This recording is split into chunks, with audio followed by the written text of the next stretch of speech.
1897 का दौर था। ब्रिटिश सेना का दबदबा बढ़ता जा रहा था। ब्रिटिश भारत से बाहर के देश पर भी अपना अधिकार जमाने की सोच रहे थे। उन्होंने अफगानों पर भी अपना हमला शुरू कर दिया। भारत अफगान सीमा पर उस वक्त 2 किले हुआ करते थे, एक गुलिस्तान का किला और दूसरा लॉकहाल्ट का किला।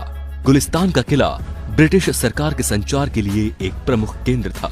ये सारा गढ़ी से सटा हुआ था, इस लिहाज से ये बहुत जरूरी माना जाता था। इसकी सुरक्षा के लिए विशेष तौर पर 21 सिखों को तैनात किया गया। इनकी संख्या कम जरूर थी, लेकिन इनकी बहादुरी पर अंग्रेजों को पूरा भरोसा था, क्योंकि ब्रिटिश लगातार अफगानी पर हमला करते रहते थे। इसीलिए अफगानी उनसे नाराज रहते थे। दोनों पक्षों के अंदर एक आग जल रही थी। सारा गढ़ी का माहौल गर्म था, इसीलिए उन्हें सतर्क रहने को कहा गया। एक तरफ से कहा जाए तो सारा गढ़ी के वो किले तत्कालीन ब्रिटिश सरकार की जान थे, जिन पर अफगानी कब्जा करना चाहते थे। 12 सितंबर 1897 को जब सुबह का समय था, सभी सैनिक सोए हुए थे। सूरज की पहली किरण के साथ उनकी आंख खुली। नजारा चौंकाने वाला था। अफगानी सैनिक उनकी तरफ तेजी से बढ़ रहे थे। दुश्मन की इतनी बड़ी संख्या देखकर सब हैरान थे।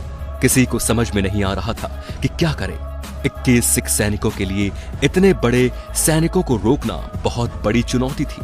इस वक्त ये सोचने का समय नहीं था कि ये अफगानी यहाँ कैसे पहुंचे। उन्हें तुरंत मोर्चा संभालने की जरूरत थी।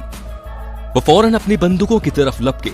उनके पास बंदूकें तो थी, लेकिन इतनी मात्रा में नहीं थी कि वो दुश्मन के सामने ज्यादा देर टिक पाते। स्थिति को समझते हुए उन लोगों ने तुरंत ब्रिटिश सरकार को संपर्क करने की सोची। लॉकहाल्ट के किले पर अंग्रेजी सेना बैठे हुई थी।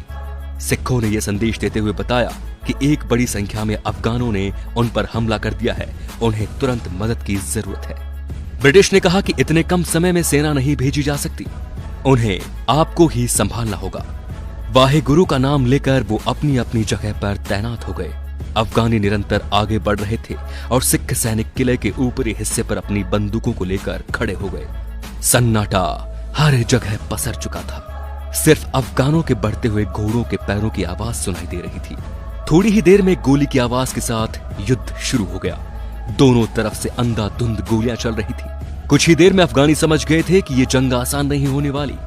वे इस तरह सिखों को नहीं हरा पाएंगे। उन्होंने एकजुट होकर सिखों पर हमला करना शुरू किया, लेकिन सिखों ने अपना हौसला नहीं गंवाया। अफगानी सेना की एक टुकड़ी ने किले के दरवाजे पर हमला करने की कोशिश की, लेकिन वो असफल रहे। अब उन्होंने दीवार को निशाना बनाया और वो दीवार तोड़ने में सफल रहे। अफगानी सैनिक तेजी से किले के अंदर घुसते जा रहे थे। अफगानों के किले में आते ही बंदूकों की लड़ाई हाथों और तलवारों की लड़ाई में तब्दील हो गई। अफगानों से लड़ना आसान नहीं था। वो सब संख्या में बहुत ज्यादा थे। उन सब के बावजूद सिख सैनिक लड़ते रहे। धीरे धीरे अफगान उन पर भारी पड़ने लगे। कई सिख सैनिकों को गहरी चोटें लग गई। उन 21 सिख सैनिकों में कुछ ऐसे भी थे जो पूरी तरह से सिपाही नहीं थे। उनमें कुछ रसोइये थे तो कुछ सिग्नल मैन थे, लेकिन वो सब अपने साथियों के साथ जंग में आ गए। सिखों का मनोबल टूटने लगा था, लेकिन तभी जो बोले सो निहाल की आवाज ने उनमें जोश भर दिया। उन्होंने अफगानों को अपने तलवारों से मारना शुरू कर दिया। बाद में वो सब एक साथ जो बोले सो निहाल के नारे के साथ आगे बढ़ते गए और अफगानों को मौत की घाट उतारते गए। आखिर सभी सिख सैनिक मारे गए। वो सब शहादत को प्राप्त हुए, लेकिन मरने के पहले वो लगभग 600 अफगानों को मार चुके थे।